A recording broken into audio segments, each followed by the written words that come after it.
Hello, welcome back to Sarah's Country Cottage. I'm Sarah and I'm just starting here today on our landing.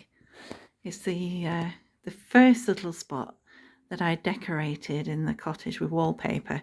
When we first moved in, as I said previously, I painted everywhere quickly. But then the first place I used wallpaper was here. Very limited because it's a vintage wall, but this is our landing and I thought I'd start here, little gallery wall, as I walk into our bedroom.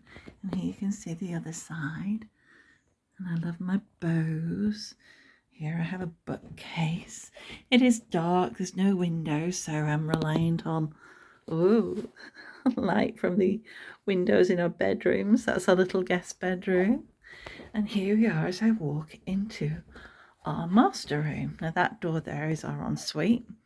I'm not going to show you that today because, we all have a few eyesores left in our home, and that's certainly, well, I've tried to make the best of it, but anyway, never mind.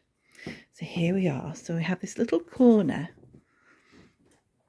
of our bedroom. I love this. It's a nice spot for an old sofa that we had, and it just fills this corner nicely with a nice occasional table and a lamp.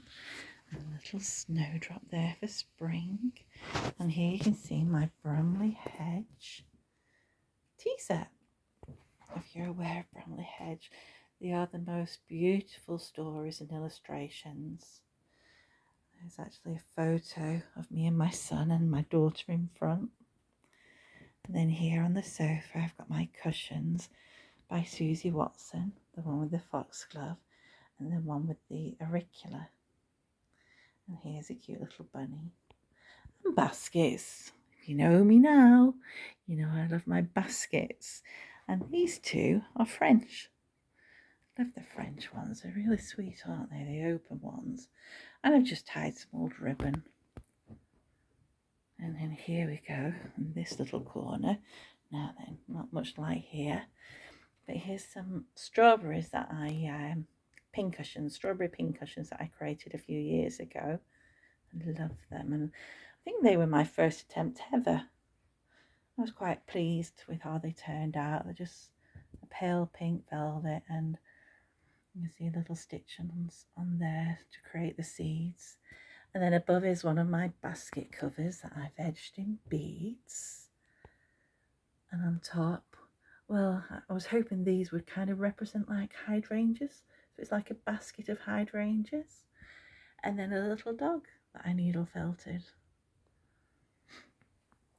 So here we go with some old paintings, even a snow scene. And then here I have some mirrored pictures. The frames I've had many years now. They were from Laura Ashley.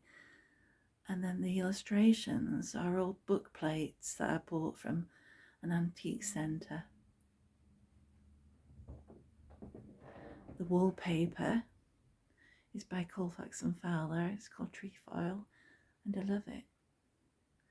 And then this is the colour underneath is Cromarty by Farrow and Ball.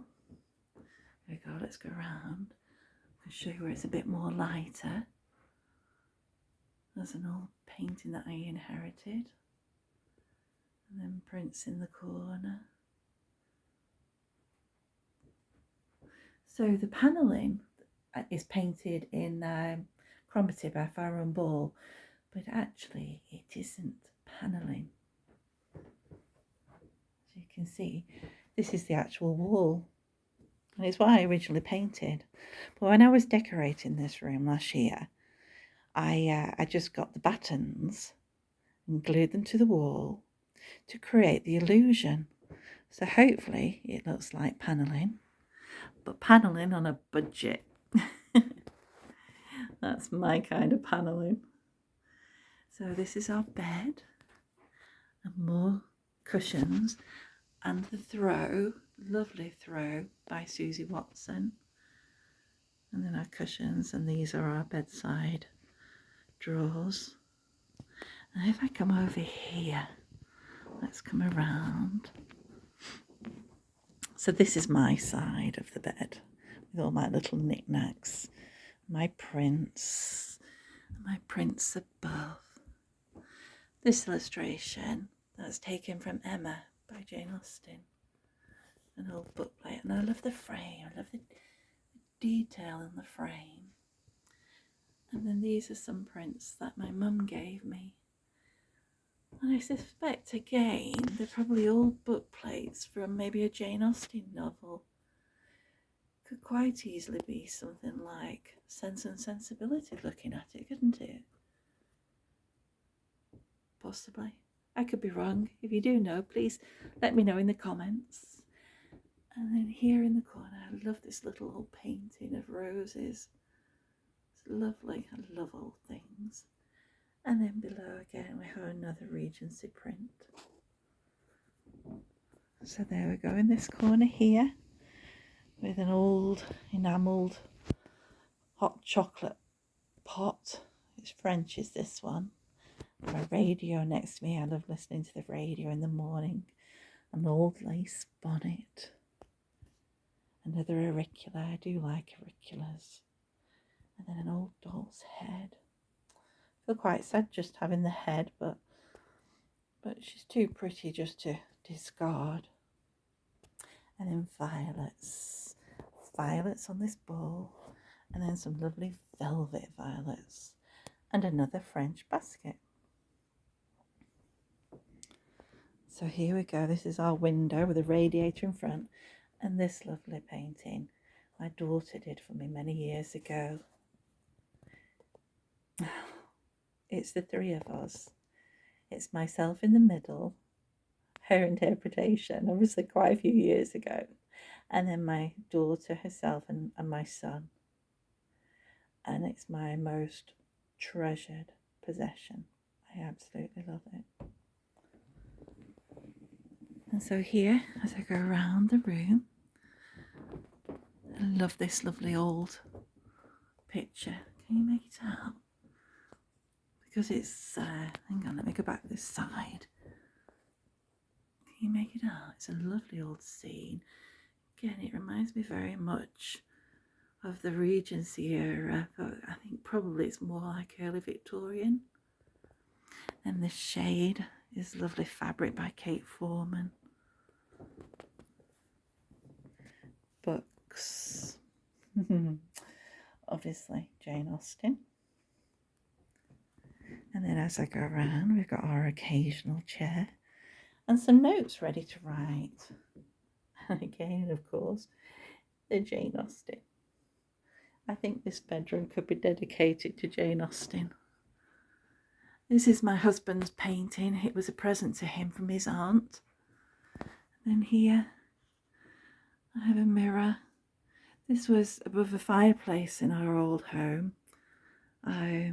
But we don't really have as many fireplaces here, so it's in our bedroom, and it does come in useful. And ideally, I'd love to maybe raise it higher and have like a dressing table or a desk there. I just think because it's an empty space really that's just been filled with a couple of chairs, and it would be nice to have a dressing table or a desk. So hopefully maybe in time that might happen.